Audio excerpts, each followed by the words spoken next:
মই জিয়াউৰ ৰহমানৰ কাষলৈ আহিছোঁ যাৰ কথাটো এনেকুৱা মানে আগতে আমি পাতিছোঁ এই বিষয়টো বহুতবাৰ তথাপিও আকৌ এবাৰ পাতিবলৈ আমি বাধ্য হৈছোঁ এই কাৰণে যে এতিয়া এই যোৱা দুদিন ধৰি এই বিষয়টোৱে সংবাদ মাধ্যম আৰু অসমৰ সামাজিক মাধ্যমত এক প্ৰকাৰ ব্যাপক ৰূপত চৰ্চা লাভ কৰি আছে মানে মুছলমান মানে অপৰাধী নহয় কিন্তু এতিয়া অপৰাধী মানে যেন মুছলমান তেনেকুৱা এটা হৈছে মুমিনুল আউলে নিজে কৈ গৈছে গোটেই কথাখিনি মই আৰু তাত দীঘলীয়া কৰি পেলাই এসোপামান কোৱাৰ কোনো দৰকাৰ নাই এই ক্ষেত্ৰত আপোনাৰ এটা স্থিতিটো কি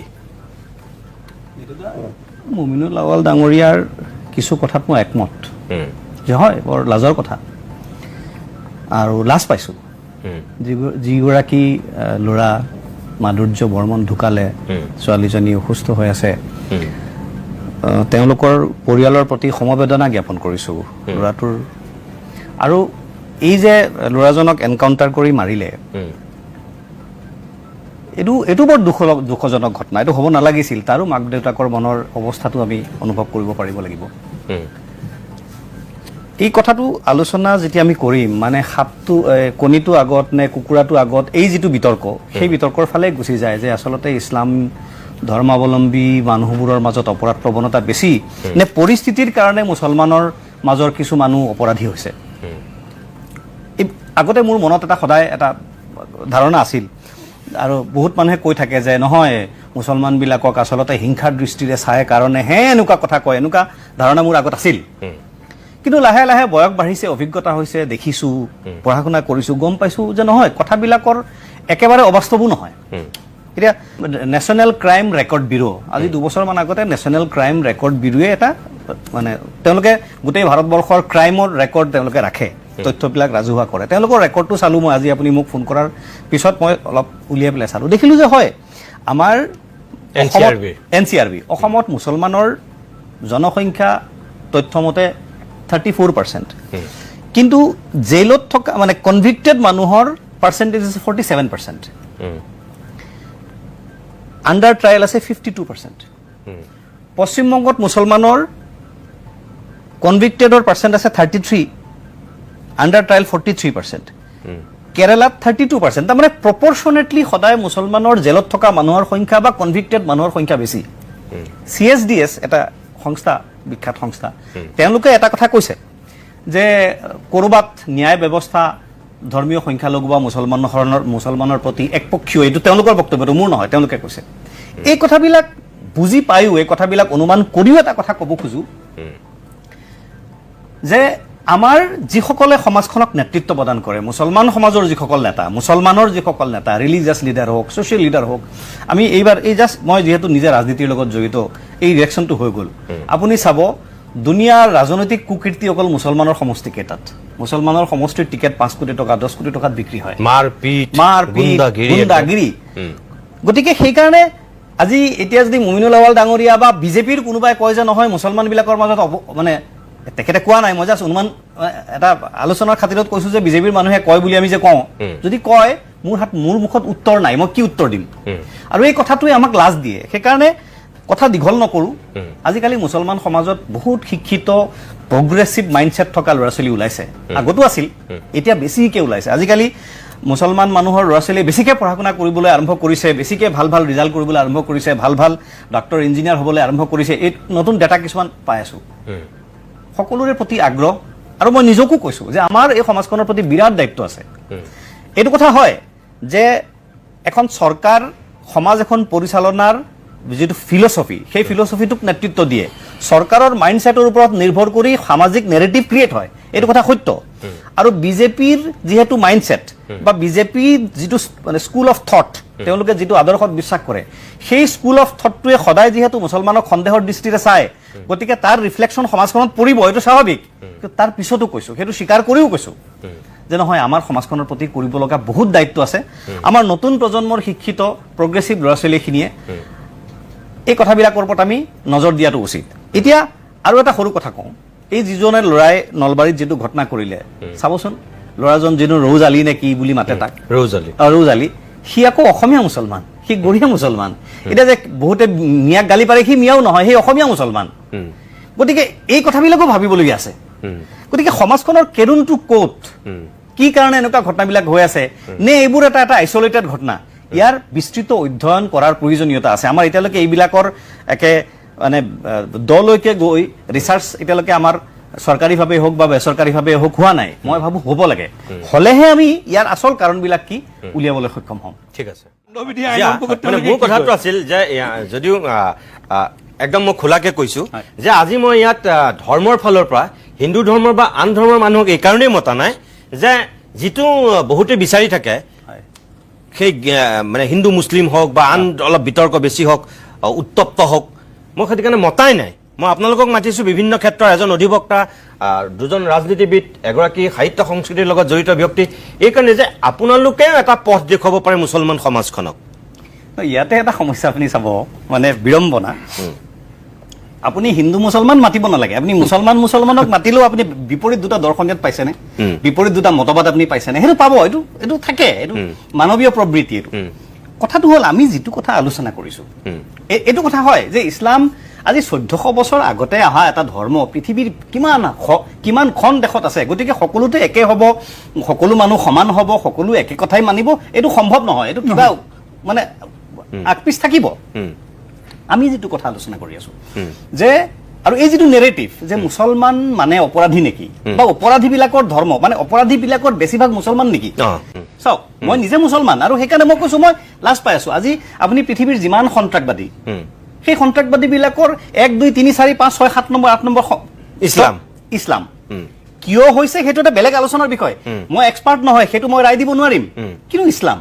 আৰু সেইকাৰণে মই কৈছো যে এইটো কথাও হয় যে yes it's a political narrative, এইটো হয়। আজি চৌদি আৰৱ পৃথিৱীৰ আটাইতকৈ বেছি মুছলমান বসতি, মানে 100% মুছলমানৰ দেশ, তাত কিন্তু অপৰাধ নাই, একেবাৰে নগণ্য। ইণ্ডোনেছিয়া মুছলমান জনবসতিপূৰ্ণ, আপুনি ডেমক্ৰেটিক কাণ্ট্ৰি, হিন্দু মুছলমান চব আছে, তাত আমাৰ নিচিনা ইমান ক্ৰাইম নাই। সৌদি আৰব ধনী আগত দুখীয়াও নহয়। ইণ্ডোনেছিয়াত 5 বাৰ তেওঁলোকে নামাজ পঢ়ে, কিন্তু তেওঁলোকে ৰামচন্দ্ৰ কৃষ্ণৰ নামত ভাওনা পাতে, তেওঁলোকৰ জাতীয় বীৰ ৰামচন্দ্ৰ, আৰু তেওঁলোকৰ কৃষ্ণৰ বাহনৰ নামত তাত গৰুৰ এয়াৰলাইন্স আছে। মই কাকো দায়ী কৰিব খোজা নাই, মই কৈছো যে আমাৰ মুছলমান সমাজৰ ভিতৰতে এই কথাটো। আজি আপুনি 4 গৰাকী মুছলমানক মাতি আনিছে, মুছলমান 4 গৰাকীক মাতি অনাটোৰ অৰ্থটো এইটো যে আপুনি আমাক কাঠগড়াত থিয় কৰিছে, আপুনি আমাক প্ৰশ্ন কৰিছে যে তোমালোকৰ মাজত এইটো কি, এইটো কিয়, আৰু সেইকাৰণে আমি ৰেছপঞ্চিবল। মই এই কথাটো ক'ব খুজিছো, অকল প্ৰশ্ন কৰাই নহয়, মোৰ কথাটো হ'ল যে আপোনালোকে এটা বাৰ্তা দিয়ক, মেছেজ দিয়ক যে এই আত্মবিশ্লেষণ, আত্মসংশোধন আমি নিজে কৰিব লাগিব। এতিয়া পলিটিকেল নেৰেটিভটো কি, এইটো কথা একেবাৰে জেনাৰেলাইজ কৰি মানি ল'ব নোৱাৰি যে মুছলমান মানে অপৰাধী। এইটো কোনোবাই কৈছে যে Islam is the best religion and Muslims are the worst followers. হয়, কথাটো আমি দেখিবলৈ পাইছো, কিন্তু এইটো কথাও লগতে হয় যে কোনোবাই যে একদম জেনাৰেলাইজ কৰি দিব খোজে সকলো মুছলমানৰে, মানে যিটো কথা মই মুকলিকে ক'ব খোজা নাই মুছলমানৰ এইবিলাক সব অপৰাধী, মুছলমান শেষ কৰি দিলে অপৰাধ শেষ হৈ যাব, সেইটো নহয়। আপুনি NCRBৰ ডাটা চাওক, মই এতিয়া উলিয়াইছো। ভাৰতবৰ্ষত 2023 চনৰ লেটেষ্ট NCRBৰ ডেটাই কৈছে যে ভাৰতবৰ্ষত যিমান অপৰাধ হয় তাৰে 9.5% দিল্লী ষ্টেটত হৈছে। তাত মুছলমানৰ পাৰ্চেণ্টেজ কিমান?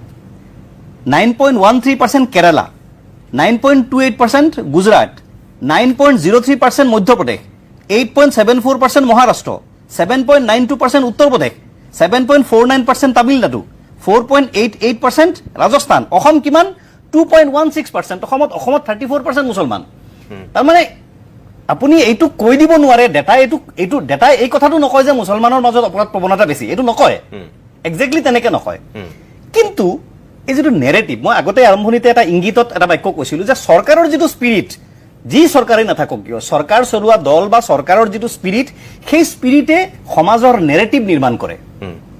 যিহেতু কোনোবাই, মই যদি ভাবি লৈছো যে নিতুমণি শইকীয়া বেয়া, তেতিয়াহ'লে মই আপোনাৰ টাইট নটডাল আপুনি বেকাকে লগাইছে বুলি মই আপোনাৰ এটা খুঁত উলিয়াই দিম, আপোনাৰ চশমাযোৰ বেকা, আপোনাৰ অমুকটো বেকা, তমুকটো বেকা, বেয়া দেখিব, চবতে বেয়া, মই আপোনাক বেয়া দেখিম। গতিকে এটা নেৰেটিভ, এটা স্পন্সৰ্ড নেৰেটিভ এটা যেতিয়া অলৰেডি বিল্ড আপ হৈছে, গতিকে সেই নেৰেটিভৰ দৃষ্টিৰেই সমাজখনৰ বেছিভাগ মানুহে চাব। তাৰ পিছতো মই কৈছো, এই কথাবিলাক জানি বুজি তাৰ পিছতো কৈছো যে আত্মসংশোধন দ্য বেষ্ট ৱে। মুছলমানৰ, ইছলাম ধৰ্মৰ হজৰত মহম্মদ ছাল্লাল্লাহু আলাইহি কৈছে যে আত্মসংশোধন হৈছে আটাইতকৈ ডাঙৰ জেহাদ।